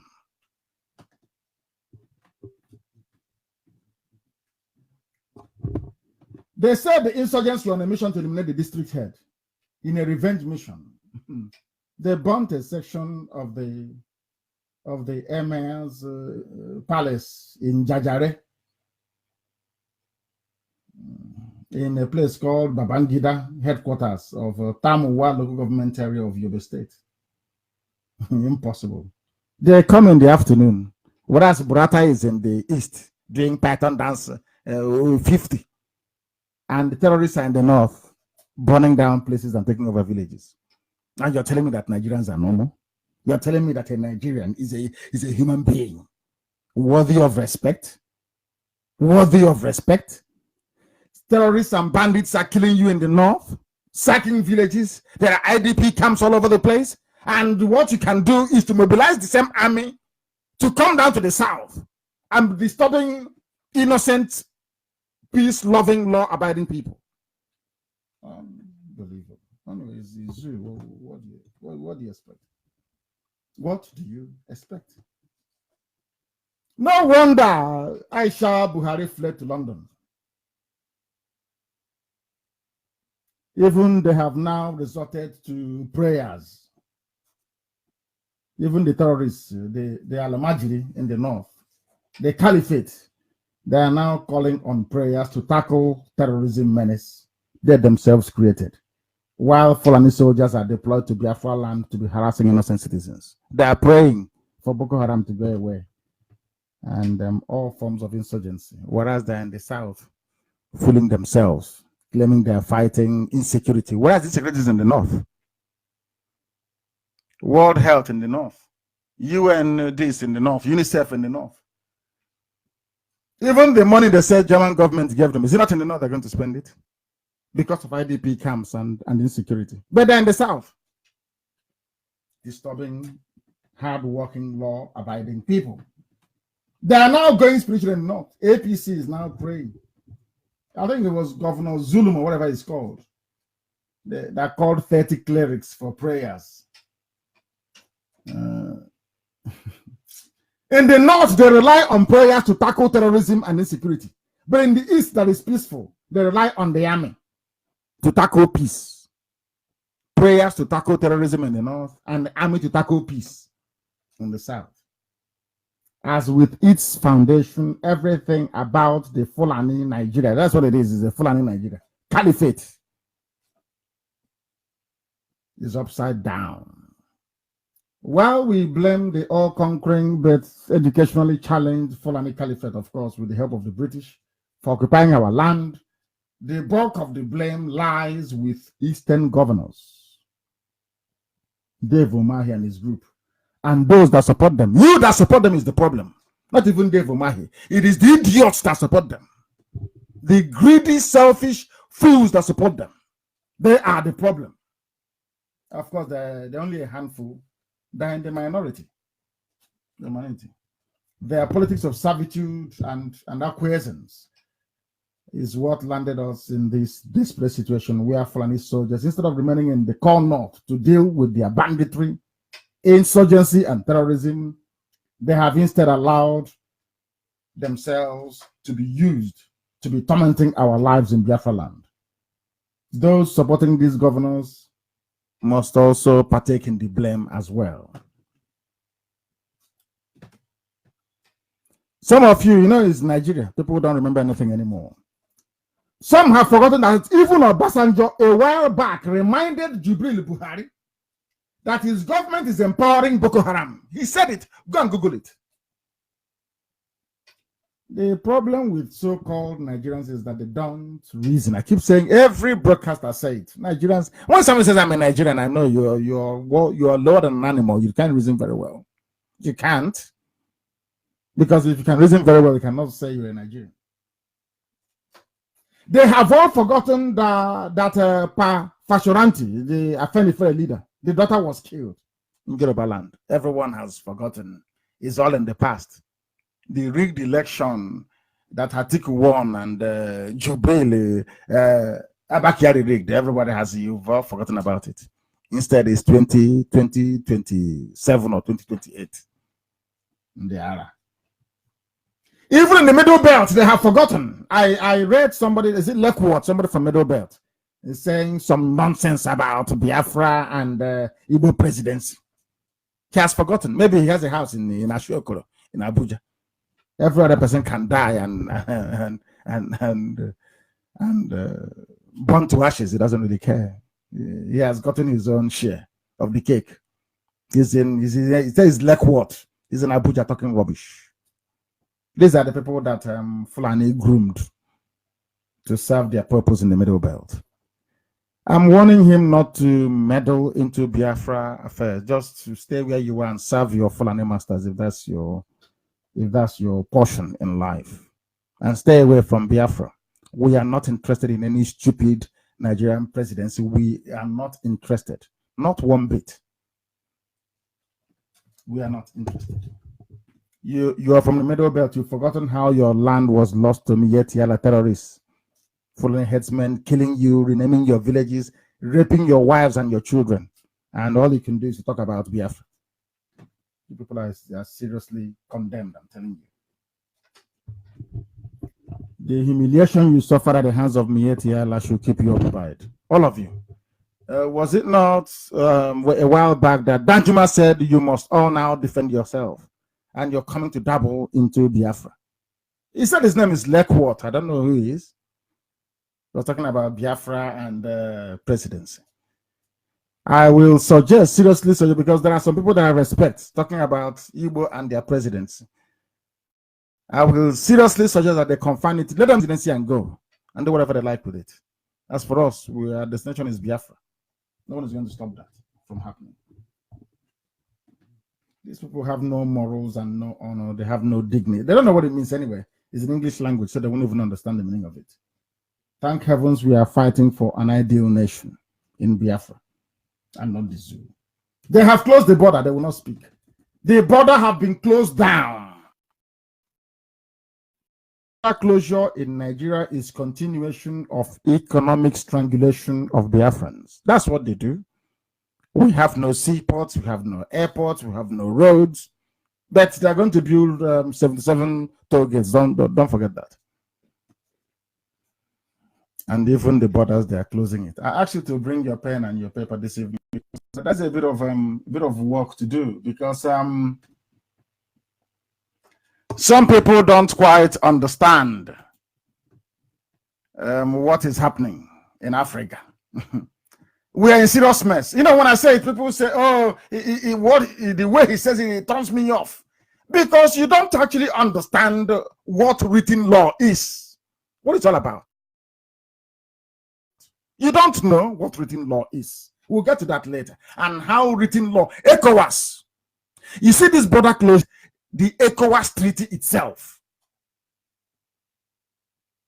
It's just like saying you're moving goods and services across the borders of European countries. Who searches you? Don't you see all those big lorries, those of you that live in Europe, traveling, crisscrossing one country to another? Who stops them? Nobody. Let's continue. It's very important you understand this. The border closure is to suffer Biafrans, nothing more, nothing less. And I want Amakeko to post the video of people actually smuggling rice in the north and the pictures. Let the world understand that there are people smuggling. The northern borders are open, but the southern borders are shut. That is Nigeria for you. And the customs of, should I say, the Supremo, the Comptroller General, whatever rubbish they call him, is actually a Fulani man. He's in the south, overseeing border closures in the south, but in the north, the borders are open. And people are telling me that they are normal in Nigeria. This is okay. Oh, dear me. It did not start today and it will not end unless we get our Biafra. That's the only savior. The only savior. To provide some semblance of context in this very matter, I would like Biafrans to please refer to ECOWAS treaty ratification. Go to Google it, just type it in Google, ECOWAS treaty, and read. And see if it is compatible with the border closures that they have. When it is time for litigation, you will not see all these useless lawyers in Nigeria litigate. When if it is gossip, they start yapping rubbish. The closure of the boundaries is illegal. It goes contrary to the provisions of ECOWAS, a treaty that they all signed in Abuja. Oh dear me. They allow me to come here every day, teaching me, lecturing them for nothing.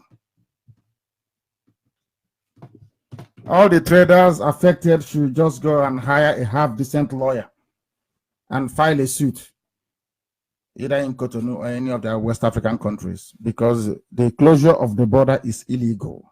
It runs contrary to the conventions, or should I say the Treaty of ECOWAS. It's there, and I'm going to tell you now where to find it. Very easy and simple. To provide some semblance of context, I must tell you, go back to ECOWAS treaty ratification.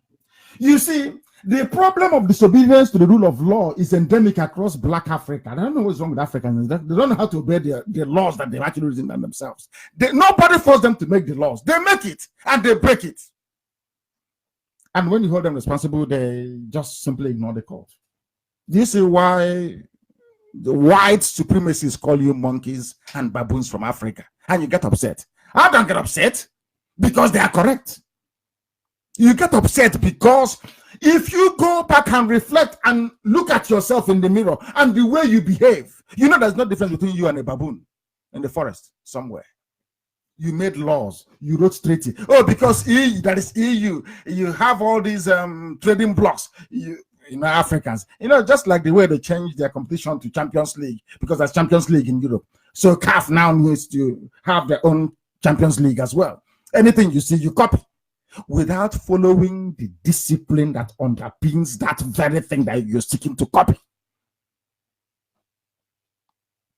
You saw EU and you copied your own ECOWAS, free movement of goods and services. And you are deporting people from Ghana. When the treaty says there should be no deportation, it's very clear. People can settle wherever they like across West Africa. Is in the treaty. Hi, blacks. Let's continue. I want everybody to please Google ECOWAS revised treaty. I'll give you some minutes. Google it, ECOWAS revised, REVISED, revised treaty. You will find it online. Quickly go to page 5. Please, Amaka, copy this very page and put it up on my wall, if you may, please. Go to page 5 of ECOWAS revised treaty. It's called Article 3, the aims and objectives of ECOWAS. They want to recreate an economic union and free travel zone as you have with the EU. You know, we black Africans now, you know, anything we see, we copy.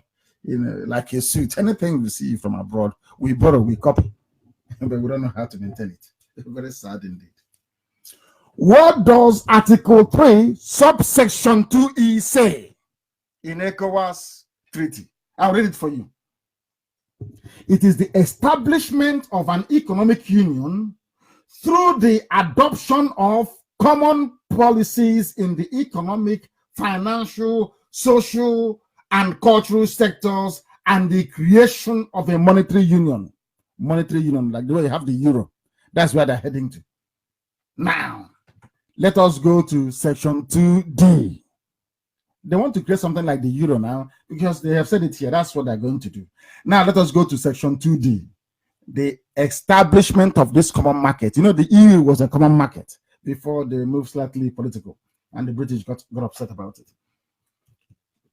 Section 2D, subsection 1 says, listen carefully, please, the liberalization of trade by the, listen to the grammar, by the abolition. That is the key word, abolition. That means to do away with, to abolish it completely. What are they abolishing?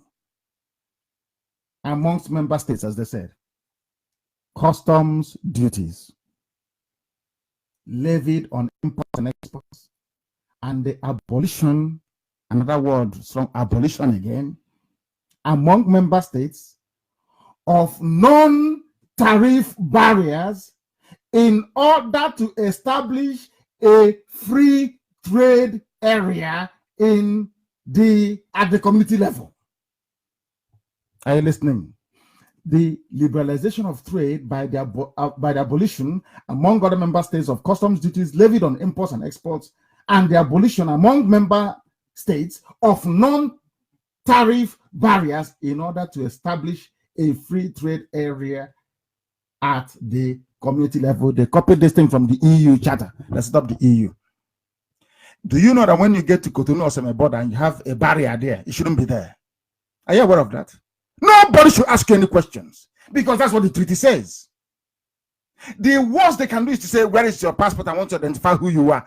But there should be no barrier. Freedom of movement of goods and services. Let us go to section 2D, subsection I. Now listen. Listen carefully to ECOWAS treaty. In case you are being deported from Ghana, you shouldn't come back, go and get a lawyer. Because ECOWAS treaty says you can be in Ghana for the rest of your life if you want. And every vice versa for Ghanaians who are living anywhere in the zoo. The law says you cannot, you can settle there if you want. You don't need to renew your visa. It is here in ECOWAS Treaty. That's what they said in plain, simple English, in black and in white. What does it say? It says the removal between member states of obstacles to the free movement of persons, removal of any barrier. There should be no barrier that should prevent people from moving about their goods, which means that the closure of semi-border is illegal. You should not block their goods or their services and capital. In other words, you can take your money from anywhere and go to any West African country as a West African citizen or whatever it is and invest there. Nobody should ask you any questions. That is what he's saying here. Free flow of capital. And the right, listen carefully, you have the right of residence and establishment. But you have Ghanaian law enforcement officers pursuing people, say, yo, you're a Nigerian, come, I want to send you back. But ECOWAS Treaty says that Ghana signed up to, 15 of them signed and said, you can live anywhere in West Africa. And closure of semi-border is illegal. But they don't know. You know, they're Nigerians. What do they know? It's for free. You see, if they had succeeded in closing Radio Biafra, would they get this education for free? No, they won't. That is why IPOB and Radio Biafra, we mean well for humanity. We don't want to cheat anybody. We don't want anybody to cheat us. That's all. We don't hate anybody. We only hate those that hate us. If you hate us, we'll hate you even twice more. That is why I despise the zoo. It is here in black and white. Let us reconcile what the treaty is now saying with what is happening at semi-border and other borders across the south that the Fulanis from the north have closed. Is it not very clear now to those of you that claim you are the elite, the governing elite, that you are as daft as this animal that they call idiot? You know, there's an animal they call idiot. The so-called elites, they're as daft as an idiot. They know nothing, their brains are empty. These are the people who want to vote as your president. Then I'm here. Tons. From left to right, all of them. I hope we have this evening opened your eyes to the reality that Nigerians are living in darkness. If you're a businessman and they said you should not cross some border with your goods, simply go and print this article, print this page from ECOWAS and show it to the person. They will get out of the way. That is what the law says. ECOWAS treaty is a law. The law says you cannot close semi-border. You cannot close it. That's what the law says. And they must open it. They are doing their thing there. You know, that's exactly what happened when they charged us with terrorism. And when we went to court and asked them to prove it, prima facie, they all fell apart. When they were closing the border, they thought they were trying, they are being vindictive towards Biafrans. But even that, with your own pen, Obasanjo with his pen signed and said, semi-border must remain open for the life of this treaty. Every border in Africa should remain open, in West Africa, at least. That is what the treaty says. The same way, somebody flying from Germany to Belgium, do you pass through immigration? The answer is no. You just cross and go because it's Schengen to Schengen, EU to EU. When you copy something and do it the way it's supposed to be done. Not copy and mess everything up. Black people. Unbelievable. Why did they close the borders in the south? As I've said before, the answer is very simple: to punish Biafrans, nothing more, nothing less. To make the Igbo man suffer. To impoverish the Izon man and to make the life of an average Efik, Urobo, Isoko, Idoma, and the Shekiri unbearable. This is our punishment. The more you remain in Nigeria, the more this punishment will keep coming to us. This is God telling us, get away from this hellhole. That's what it is. Shithole, as Trump would say. Every region will get their just desserts, just as the Middle Belt is almost gone for their role in supporting an unjust war against Biafra. It does not give me joy to say this, but today, the Middle Belt is suffering. And the more, the sooner they realize it and wake up, the better for them. And we will help them to become free. We will help them to become free. Go on can embark on as many prayer sessions as possible. The fact remains that what happened, the fate that befell the Awasa race for accommodating the Fulanis will happen to go on and his people. It will happen to go on his people. Now that, especially now that Abakir and El-Rufai have said that Nigeria is the home of all Fulanis in Africa, what do you think is going to happen? Where do you think they will settle them? This is in the Middle Belt. Where else? Because we won't let them come into our land. They are going to suffer it unless they wake up now and not tomorrow. Unless they rise up now and not tomorrow and free themselves from the stranglehold of Arawa North. Anybody contemplating accommodating Fulani must not look further than the fate that befell the Hausa race. Do you know how great the Hausa Empire was? Some of you don't know. Go and read history. They were preeminent. Do you know that the Hausa people were manufacturing guns nearly 300 years ago? Do you know that over 300 years ago? Do you know this Hausa you're looking at today that is down and out? Do you know that they were once vibrant, progressive, forward-thinking civilization? I respect them for. I keep saying that I respect Hausa for that. I respect them. They made the mistake of allowing the Fulanis in, and once the Fulani changed their land, Hausa land go bare, present-day Sokoto, and they named it Sokoto, it was the end for them. That was their end. Gobe is now Sokoto. It's over for them. That was Hausa land before. But today, every emir in the north is Fulani. And Hausa are just there doing rankaded and doing begging. The same thing will happen to Middle Belt. If Yoruba doesn't take time, the same thing will happen to them as well. That is how it goes. Or as they will say in America, that's how the cookie crumbles. If you think you're hating on Biafra, you're trying to spite Biafra, you end up spiting yourself. As the Middle Belt have now discovered. They thought their hatred for Biafra, for an Igbo man, will somehow endear them to the Fulanis. Today, the Fulanis need their land to settle those coming in from outside. And they are suffering it. And it is war without end. They must know that. From seemingly insurmountable preeminence, the great Hausa race have now been reduced to water carriers for their Fulani conquerors. Once they changed the name of Gobe to Sokoto, that was the end of the Hausa political fate. They sealed it completely. Their fate was gone. Any ethnic nationality in Nigeria that does not want to end up like the Hausa people must join IPOB to seek self-determination. So you be free on your own, not to somebody misunderstood or misread what I said the last time.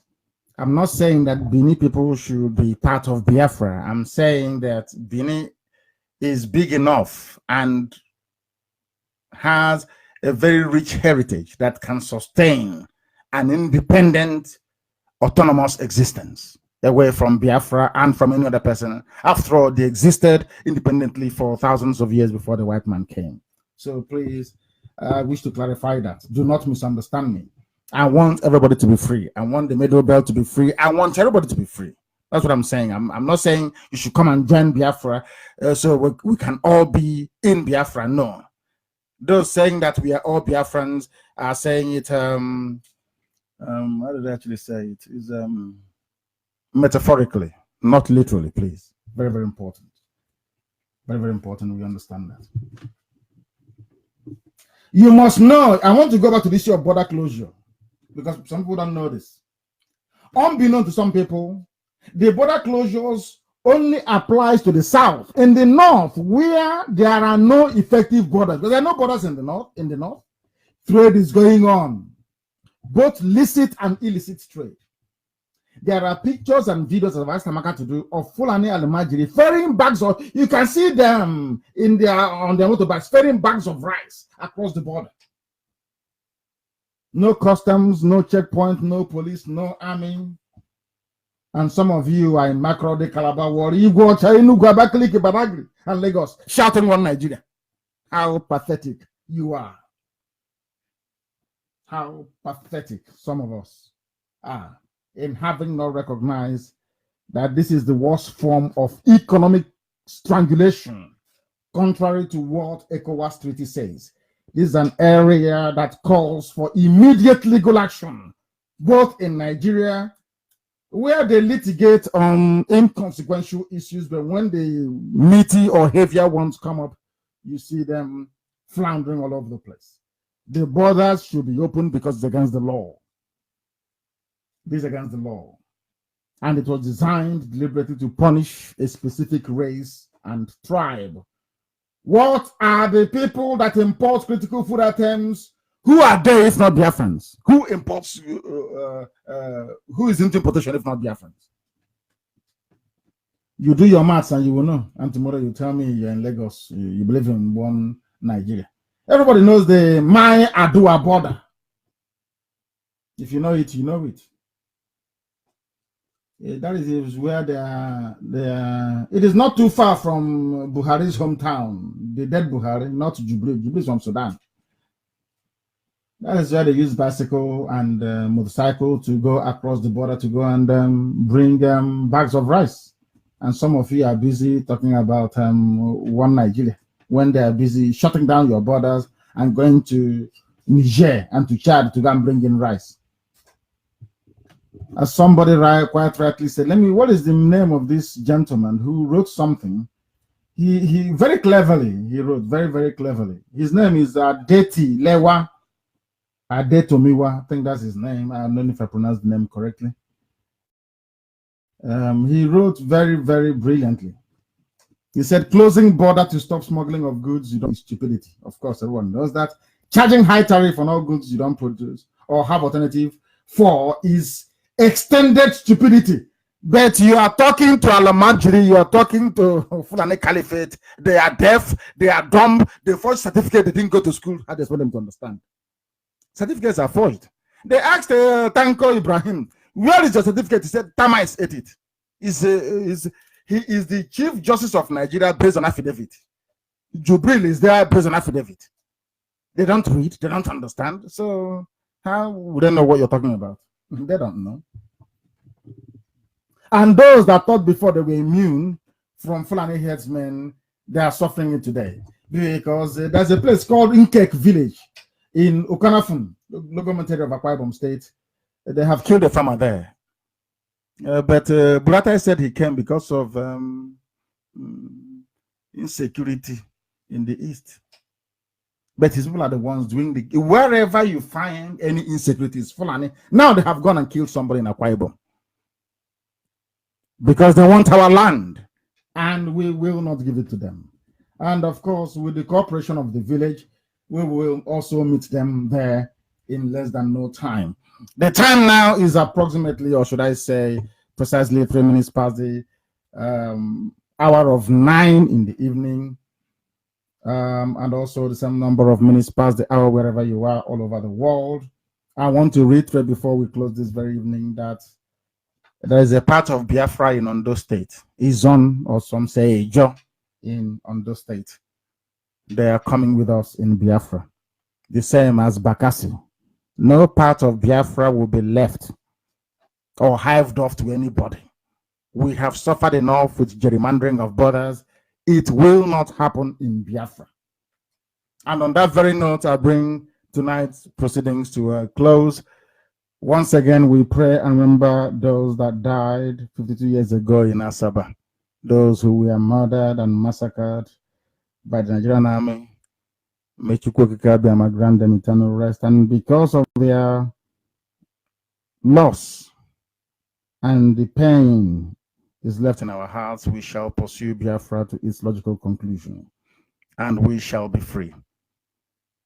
Here on this very hallowed platform is Radio Biafra, is where we worship. here.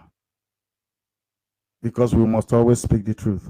And that truth is what is setting Biafra free. Not because of what we do. What we do accounts for part of our success.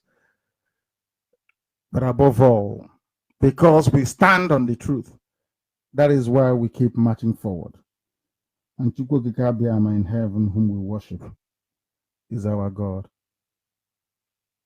Thank you very much for listening from me from here. It is good evening.